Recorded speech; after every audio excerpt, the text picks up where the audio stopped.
Every month, the girl or the lady needs to check her breast. It can be in a bathroom or a bedroom. Means continuous pain in one particular location. That is also something that she should not be ignoring. I also read somewhere that if women are over 30 years of age and they are not married, and if they don't do breastfeeding, they tend to get. Is that true? Yeah, definitely. Nulli parity, they said. That means not having a baby is one factor, which increases the risk factor. Hello, welcome to FemTech and Women's Health Show with Navneet. This podcast brings you information about women's health and behind the scene access to FemTech ideas and stories about the people behind them.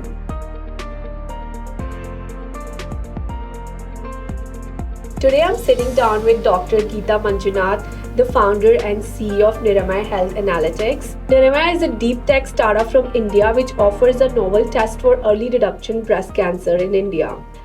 Breast cancer is currently the most common cancer among Indian women. And is that true? Yeah, absolutely. Breast cancer is the top killer, top instances, not just in India, all over the world, literally. 684,000 women die every year because of this disease. And it's really a big problem because almost 50% of the ladies detected with breast cancer, especially in countries like India. It's really a very big problem. The top cancer, more than 28% of all cancers in women happen to be breast cancer. It's a big problem. Yeah. Do you believe that genetics and lifestyle choices contribute to breast cancer in Indian women? And have you also noticed any trends while doing tests or screening? So the cause for breast cancer coming into Indian women is, of course, still being researched in epidemiology stats and so on. Having said that, definitely lifestyle changes contribute to a large extent towards the growth of the incidences in India, and again countries like India as well. Genetic is a little bit true, maybe 10 to 15% of cases could be because of the family cancer history and things like that. There's also a lot of stress levels, which are going up, food habits, not enough sleep, not breastfeeding, basically late marriage and late, having babies and not feeding. All these things, contribute to the incidences being much higher than what it was maybe 5 to 10 years ago. And that's still research figuring out. And having a good lifestyle in terms of eating, balanced diet and regular exercises definitely will help control the risk to breast cancer. If women are over 30 years of age and they are not married, and if they don't do breastfeeding, they tend to. Is that true? Yeah, nulli parity, they said. That means not having a baby is one factor, right, which increases the risk factor. Because basically the number of hormone elements, right, in the body will be much higher. Or somebody who has a late menopause, early menarche, they start their periods very early nowadays, right? So all of these does contribute to increasing the risk because there's more hormones going in and sort of it can go and gets, activate some other cell in a wrong way. But generally, avoiding alcohol, and of course smoking, and also regular exercises and eating well, definitely control. But I think most important thing is to be aware of the actual symptoms, that may appear in little later stages. And further important thing is not to wait for symptoms, right? Because symptoms appear in stage 2, stage 3, stage 4. Which is really bad because late stage detection reduces the treatment efficacy, which means the survival possibilities. But if you can actually detect it in stage 0, stage 1, we have a very high chances of living 5, 10, 30 years as well post the surgery. And so our focus should be on preventive care or wellness, where people don't wait for symptoms, but they go for regular screening, just proactively. Just like you would do a wellness check for BP, diabetes, sugar, whatever sugar happens. So this also has to be done as part of that. Right, no, absolutely agree on that. Lifestyle choices plays a huge role overall, right? But also it's such a proud moment. We are the very few Indian and who were invited at United Nations Assembly to deliver a speech, and how does that feel like? Yeah, it was a very privileged moment, I would say. As you said, very few Indians, forget about startups, are invited to be on the podium, sitting next to the president of the United Nations in New York headquarters, and then having the ability to deliver, a 5 to 10 minute speech to all the country heads. Like 97 countries represented, Right. 90 plus basically. So it was really a very privileged and proud moment for any Indian to have that opportunity. So I was basically invited to present in a conference called SDG conference before that, and they really liked the presentation, and I said, why don't you take the talk? And it was a mammoth moment I'll remember for a lifetime. I did talk about the importance of breast screening in the countries like us, where early detection is very difficult through very sophisticated methodologies, because economic constraints are huge. Skills for doing the screening or even interpreting the images that come out of screen is very, very high. Skills needed are high, and that's not affordable for a country like India. So the idea really is, how can we have an automated method which can be used by simple health workers to do the screening at scale, so that it's much more affordable and portable and really simple and not scary to the women, so they are feeling comfortable to take the test. So all that was needed, and I was talking about how artificial intelligence and technology-based solutions can help here, and I got very, very huge, good response, and I'm so thankful for having had this opportunity. Of course, and that's also women's health landscape to represent, and to your contribution to innovation and entrepreneurship. I mean, actually, I got this email saying you're invited by the President of India to the Rashtrapati Bhavan. It was a great initiative by Startup India for that, and 25 women entrepreneurs and winners of National Startup Award, and some were runners up as well.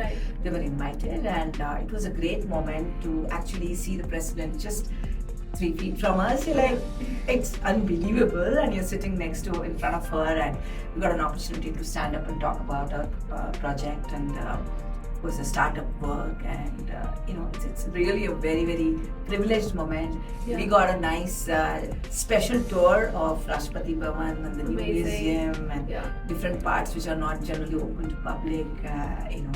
It's really very good, and of course we got a nice photograph with her.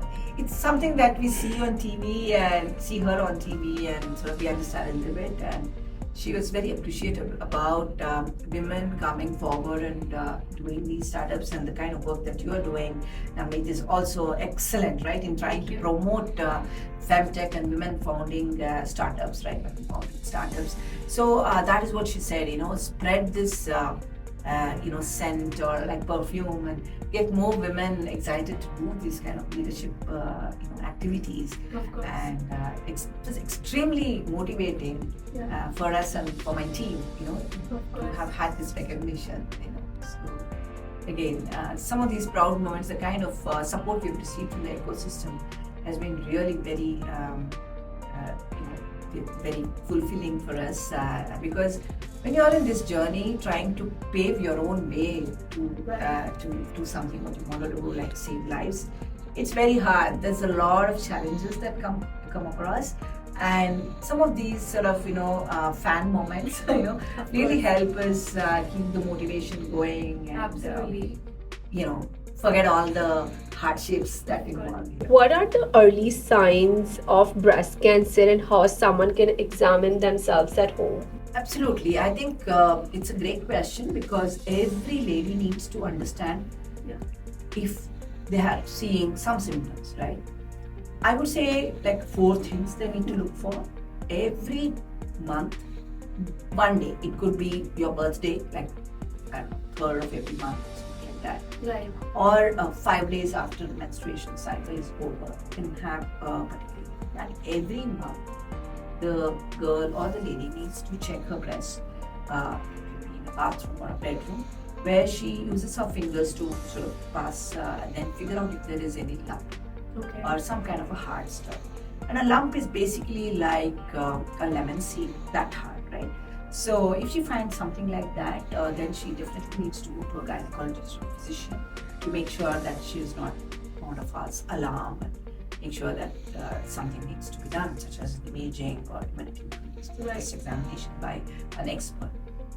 If she, for example, sees continuous pain in one particular location, that is also something that she should not be ignoring.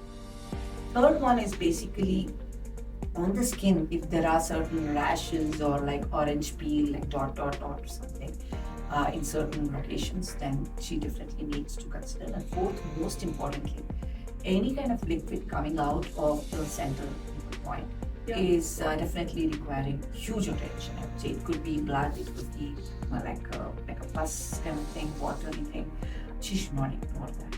So any of these four things, of course, size of breast is also something that we talk about. But any of these four things, if she finds as abnormal in her regular breast examination, monthly examination, she definitely needs to go to a gynecologist. Having said that, what I generally say is do this every month, but every year go for an imaging modality where there's no subjectivity. Like, you just take a quick image. It could be like based on what we have developed, or mammography, ultrasound, and that will give you a clear view of if there is an abnormality. Because people should not wait till the symptom appears. Absolutely. Right? Don't let it find you. You find it early, right? It's very, very important. Because you can only feel a lump when it is 2.5 centimeters, which by definition is stage 2 or stage 3. Right. But if you can do an imaging based test, you can actually find it at 5 millimeters, stage 0. It's an amazing thing. It can be a very simple outpatient procedure many times. Then she can go back home and she's not. And think about it. So much of difference in the survival capabilities, and also most importantly, the treatment cost also. One temperature. Literally, you can save so much of money and so much of your tension and live a long life. And so I always say, don't wait for symptoms. Go every year, get a screening. How often do you need to undergo breast cancer screening? And you mentioned once a year. So typically, does that also, age factor also contributes into that? Any person about 20-25 years, I think should definitely get a test done once, right? And mammography is not suitable for under 45 years of age for women under 45. So she can go for an ultrasound or Analytix, which is what we have developed. And with that, we will know, with Analytix, for example, we will know the scores, the kind of a breast health score. And if those scores are low, she can do it every 2 years, once in every 2 years. Or if they are like in a boundary, then she could always select yellow category, she can do it in 6 months. So basically the scores will tell you how often to repeat, but once in a year, once in 2 years would be sufficient. Is that painful? There are certain tests which are painful, like mammography, but what we have developed is a completely no-touch. Nobody sees or touches the person. Completely non-painful, no radiation. Very, very simple test that we have developed. As you were just explaining, and I would love to know if you can break down the NIRAMAI AI-powered technology in simple terms for our listeners. And I think we have a device as well. So what we do is a very simple technique of measuring the temperature variations on the chest. So this is a simple thermal sensor which measures the temperature variations on the chest. You can see my hand, live temperature measurement is happening, right? And you will see that center point in my hand, it's like white color, it's higher temperature for some reason. So similarly, we actually measure the temperature on the skin of the breast, basically on the breast. So yeah, you can place and you can see the, typically in the center it's slightly more vascular, and so you'll see more higher temperature as well. So we measure the temperature just like this, right? You can see my face and things like that. So this is a temperature measuring instrument. We don't make this, there are many vendors who develop this technique of measuring the temperature. It's like a thermometer, right? But using this, we measure 4 lakh temperature points. Okay. And the main innovation we have done is, as you said, AI-powered, artificial intelligence-powered software, which analyzes these 4 lakh temperature points and generates a breast health report immediately, instantly. Amazing. Yeah. So with this, we are able to say whether there is an abnormality, that is a red, yellow, green. Red means she requires a follow-up diagnostic workup immediately. Yellow means maybe she can repeat in 6 months and take care of her health, so we can sort of pull her back. Green is like she's safe and she can go back and come back in a year or two. Now that is one. Secondly, we also provide a scoring, which I briefly mentioned earlier, which indicates the health and the probability that this is actually malignant. Because we find different types of abnormalities in the breast. It could be an infection, and we also found tuberculosis in the breast as well. So that, and of course, cancer as well. So we find the probability of malignancy. And the third bit is also we mark the area of likely malignancy. Is it in the left breast, upper inner quadrant? These are the things. We'll say which quadrant it is, so that when you go for a follow-up diagnostic workup with, let's say, an ultrasound, then the doctor can focus on that area which is marked, so that you can really find it very easily, right? So all these three is completely done instantly by the machine, and the technician who's there is also very simple, skilled health worker who can be trained, so that we can scale this up, in all the villages, of course, all the districts, and definitely all cities and all hospitals, right? So that's what we are attempting to do, and we've been very successful. But the AI is the main thing, because use of thermal imaging device for breast screening is not our idea. It's been around for almost 20 years. But why don't we see it in the hospital? Because it's not accurate. It's not accurate to just use this device and do a visual analysis to detect cancer. Adding the software, which is AI powered, that is what makes it more accurate, more dependable. Right? When we say no, it's a no. When we say yes, that means bring her to a hospital, do multiple tests, get a confirmatory diagnosis, and then a treatment. So this is what we are able to promise, because it's a very, very novel set of artificial intelligence-based algorithms, which has resulted in 33 granted patents around the world. A made in India product, which is accepted and regulatory cleared in Europe, US, and of course other countries in Asia and Africa, of course in India as well. And also having 33 patents in USA, Japan, China, Singapore, Canada, Europe, Germany, Canada, of course India. So all of this has been an amazing experience developing this knowledge. Can you perform like breast screening at home? Yeah, absolutely. Great question. This is so portable, as you can see, right? You can just put it in a backpack and take it out and do the screening in corporate offices, like a small room like this, or in rural areas. And during COVID, we started home screening, in the sense that anyone can come to our website and register for screening, and we'll send 2 people, girls, to her home to do the screening. First ever time in the world that breast cancer screening can be done at home, accurately, and the report goes to the radiologist remotely, and it's a signed report that is given to the. And when you're going for breast cancer screening, is there any guidelines before and after the screening? Yeah, so like someone has to follow. Yes, absolutely. So if she's going, we suggest that if possible, don't have coffee in the morning, but at least 2 hours before. At least 2 hours before the scan, no coffee, and no food, eating for about at least 1 hour before, and no massaging or any sort of very strenuous activity that morning. And we prefer that she doesn't do the screening during her periods, but if she has to do it, she can do it. But we prefer that she can do it when she's not menstruating. Apart from that, any other person, whether pregnant, lactating, male, female, any age group, 18 years to 80 years, can actually take the test and get accurate results. So NIRAMAI is non-touch and radiant free, right? How does that make screening process more comfortable? Absolutely. See, what happens is, if you want to take many of the tests currently available, as a lady, what we have to do is go to a hospital, first of all, right? And there will be a technician, usually a female technician, but it could be a male technician. If that is the case, also we have to sort of remove the clothes fully, and some of the tests require compression, and so like somebody will touch you, prepare 2 plates, pass X-rays. It's very cumbersome experience and not privacy. So what happens is a lady may go and take the test once, but she doesn't want to repeat. We have actually taken a mammography van to rural areas, and so many people waiting in the line, 1 or 2 people take the test and then go back and tell the message that's so painful, and they will all run away. We have seen this happen. As a contrast, right, this machine, what we do is, it's like a photography session. right? You have a camera, and you Right. sit in front of the camera, and there's no photographer. It's just like a device placed like this, right, in front of you, and you sit like this. First of all, you go inside, close the door. Nobody is inside. You're alone, like a changing room.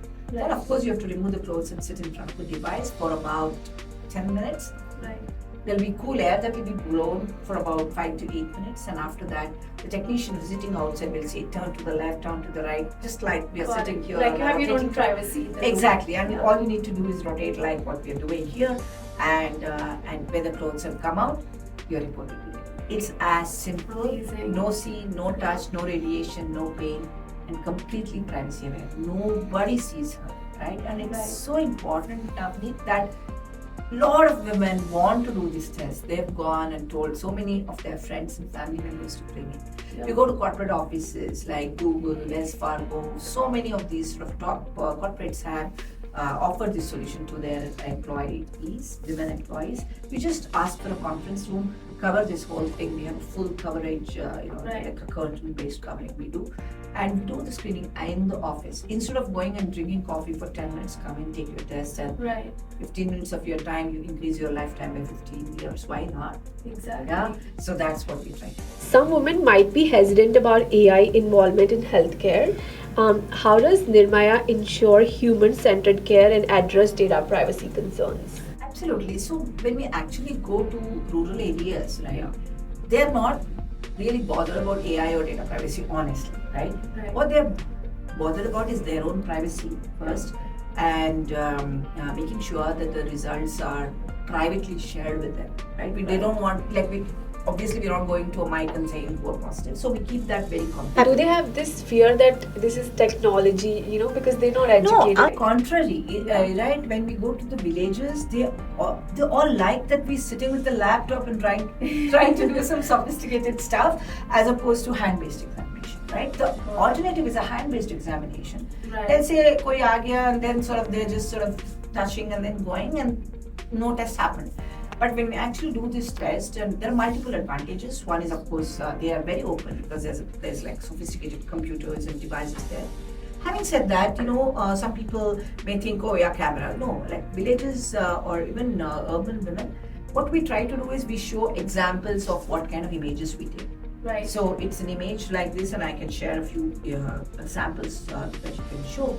And with this, you will see that the face is not a big, visible. You can't make out the body part, so it's just a bunch of sort of color points, which is Right. something that we're comfortable. Like nobody knows whose body part it is. First thing. Right. Second thing is, of course, from a compliance standpoint, data privacy compliance standpoint, we take their consent. So we have a consent form. We explain to them what we are going to do and show this is what the type of images we take. And it's not a physically visible image. Nobody knows whose. It's completely anonymized. And then they put their signature or thumbprint. After that, only we do the imaging. So that is the data privacy part of it. Right. And even when we upload it to the cloud for analysis, it's completely encrypted and sent out to do the analysis, and the results are generated. And again, as I said, we do not share the results with anyone else except the patient. And Absolutely. so that way it's up to them if they want to share with the organizers to take care of further diagnosis and so on. So we ensure that not only the physical privacy of the patient is maintained, also the data privacy of the results, everything is taken care of. What are some key things they can do to be proactive about their breast health? Absolutely. I think any lady should basically ensure she does self-breast examination every month, and also make sure that she goes for an annual health checkup, including breast health every year, once a year, especially after she's 40. But even, for example, women, girls who have a family cancer history with a mother or grandmother who is breast cancer survivor should basically need to go for the test starting 18 years. Yeah.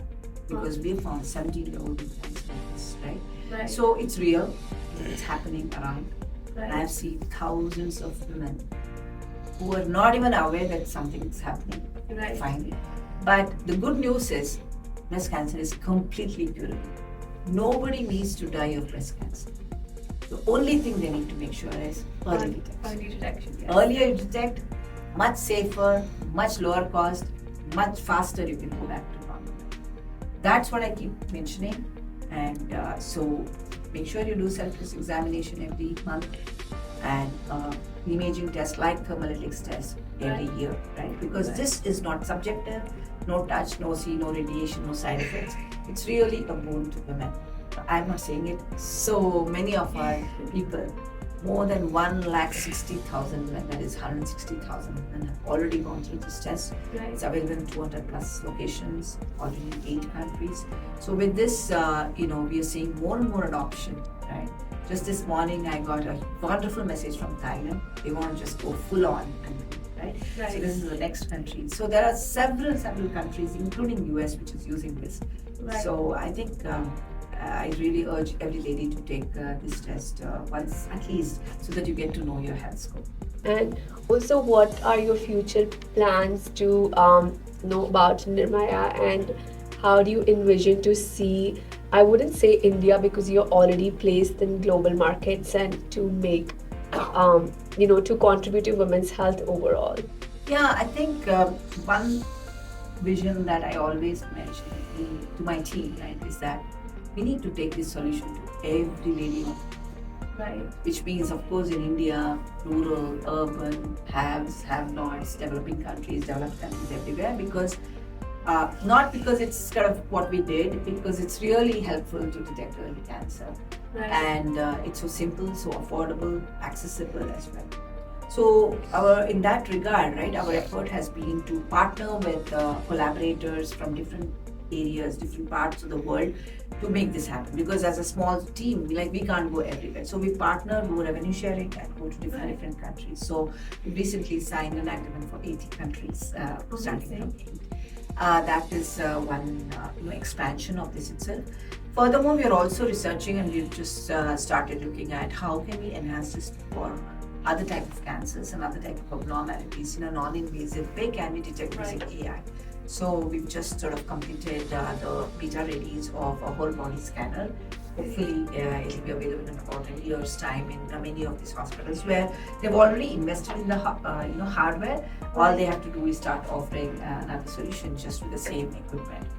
It's something that most of our customers are excited about, and also the other angle is to make it more accessible to the extent that it can be used on your own mobile phone, right? And as a like most known selfie device, it's something that's something which is coming up in the future. So I really feel nobody needs to die of breast cancer. Absolutely. And how can we make this happen with different type of technologies, different type of kind of range of products which suits everyone. And that's what we are on. And partnerships like what we are doing here with FemTech India, and also many other partners around the world, definitely take us much closer to our vision.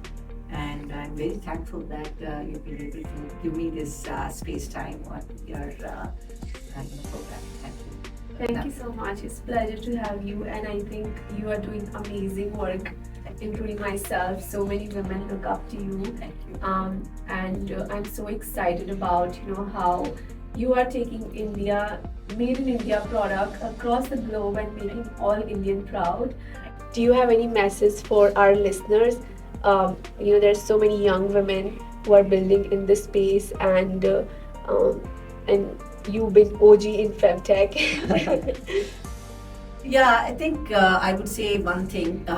If any of you is planning to have and start a startup, if you have a problem in mind and if you feel you have some angle of a solution, main thing I would say is don't hesitate.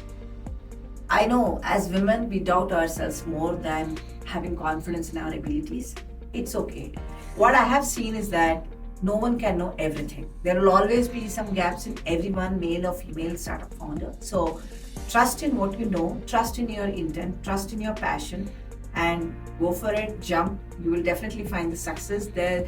The ecosystem is so helpful, I would say. Right. If you go with the right intent, you will find the help in the world. This is something I have found with my own experience. The world, but as they say, right, if you have the good intent, the world conspires to make this happen. And I've seen this every day, and it will happen to you. So first thing I would say is keep the courage and jump off, and you can definitely make that. That's the message to every women founder who wants to solve either a FemTech problem or any other problem closer to her heart. Thank you so much, and really appreciate your time and sharing your knowledge with our listeners. And I hope we can reach out to through this podcast to many women who can probably look at breast health screening as one of the thing to add in their annual thing. Yes. Right? And I think, as you mentioned, early detection is a key for sure. So thanks again. Thank you so much, Navneet. Excellent being on the show. Thank you. Thank you so much.